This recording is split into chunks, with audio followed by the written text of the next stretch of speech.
All right, what's going on, guys?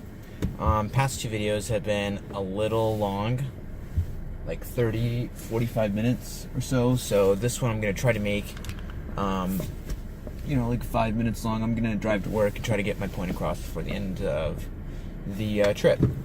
But okay, so wanted to make a video about just kind of some things to think about in those moments whenever you're hesitant. I feel like a huge part of real estate is going to be prospecting, sales, calls, asking for business, asking specific questions that potentially may make the client uncomfortable, or you may just be uncomfortable asking those kind of questions, right? Like, for example, do you have a realtor, or sign the contract, please, right? Or, let's make an offer on this house, things like that. So wanted to try to make a video to kind of talk over just some things to think about, or, practice as far as daily habits goes, to kind of help mitigate a lot of that internal pressure that you feel, right? So just a couple things, right? First, this is really, really important for just the whole industry, right? This kind of a mentality you have, which is that you're coming from a place of service, right? You're not a salesperson looking to rip them off, right? You're not looking to give them a bad situation, right? We're looking for win-win scenarios where you win, the seller wins, the buyer wins, everybody is happy with the purchase, right? And so you kind of have to understand that in your mind, that you're not selling them on anything, right? Your job is not to sell them a specific house. As a listing agent, your job is to market the home to as many potential buyers as possible, right? So that you can get it in front of a buyer that is going to like the home, but you're not going to go forcing somebody to buy that home if they don't want it, okay?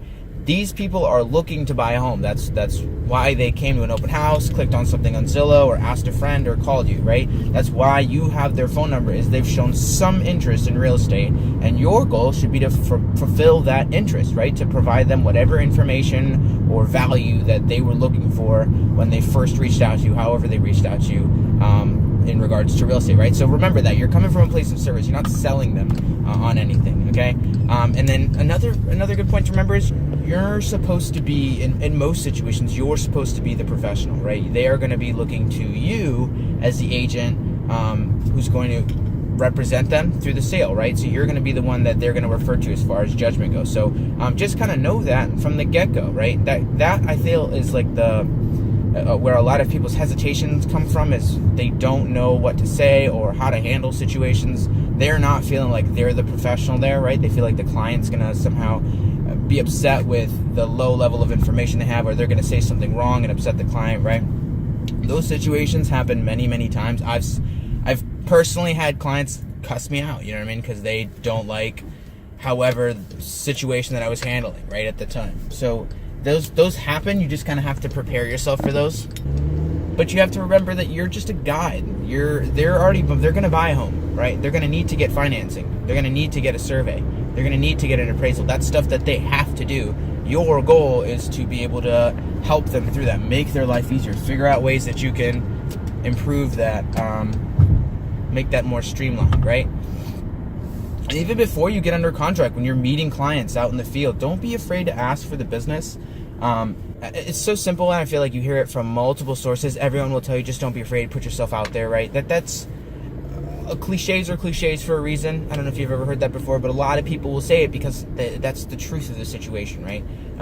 Anytime you do get nervous, try to think of a situation where you were nervous, but it actually worked out for you and you actually enjoyed it. I don't know if you are into any sort of thrilling things, so roller coasters, skydiving, bungee jumping, people ride sports bikes, right, for that adrenaline rush, that fear that kind of kicks in. If you ever asked anybody out, the first time you asked a girl out or a guy out, whatever the situation is, right? So like, there are moments in your life where you are going to be pushed outside of your comfort zone, right? Get out of your comfort zone, because that's where a lot of successful people in real estate essentially just live. They just live outside of their comfort zone. They're constantly putting themselves under new pressures to stay current with the game, essentially, right? So try to remember that. let's see. The biggest concern I feel like I see people having, especially when they're new to real estate, is what to say, right? They just don't know what to say, which I think is a poor excuse, because you can easily go online for free and find a ton of scripts that'll teach you what to say, right?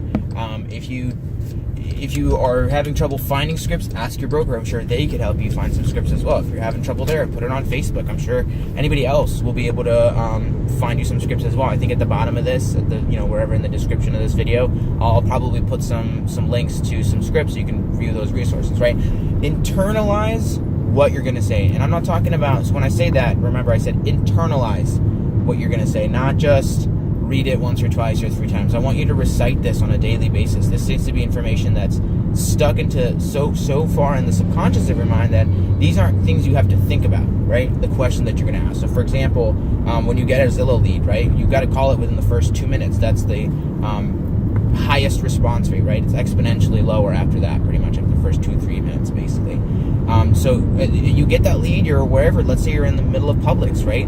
Are you going to be prepared for that situation? A lot of times you may not, and you may dodge that call, but if you dodge that call, you're going to miss that opportunity, right? And so if you have been practicing these questions, right? These questions like qualifying, have you worked with an agent?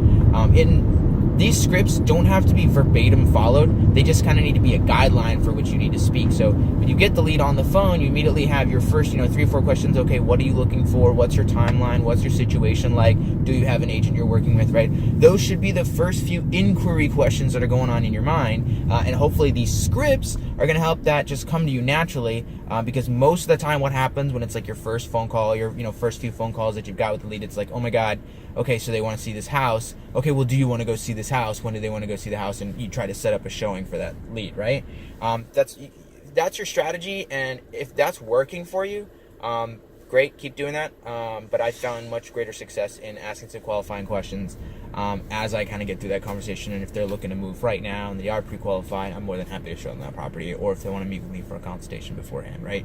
So those are just like, just internalize it. Remember, you don't have to think about it. That way you can focus on what they're saying at that point.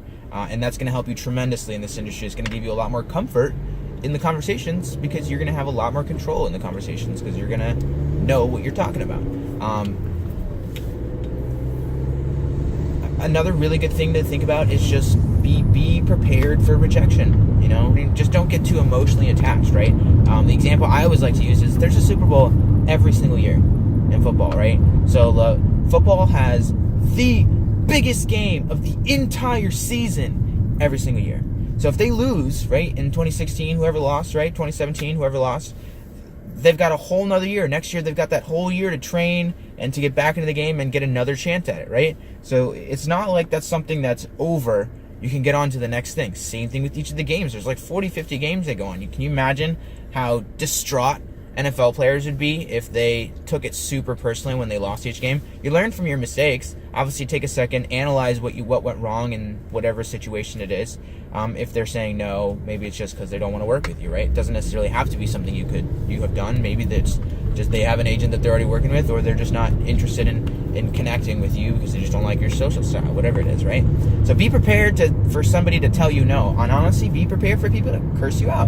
Be prepared for people to slam the phone on you. Be prepared for people to tell you rude things straight to your face or even on the phone, right? That's just the nature of the industry that we live in, is people have, not everybody, but I feel like there is still some people out there that have a persona that real estate agents are some kind of sleazy salespeople, and but they just don't trust them, and that's fine. We're not interested in prospecting to those people. Those people don't need to take up mind share in your mind, right? So be prepared.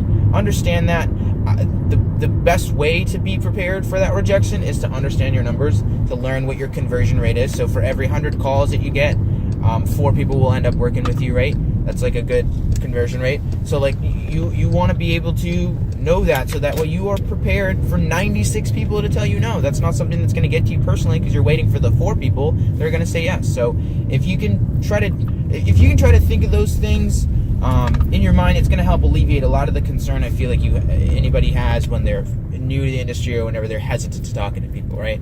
So perfect. Just pulled in the office. It's in even 10 minutes. I like that I made that video in that time. So, and just to recap, right, we talked about mainly we're not salespeople, right? Coming from a place of service, we're you're here to consult. They're going to buy a house anyways, and internalize your scripts as well, and just be prepared for the rejection.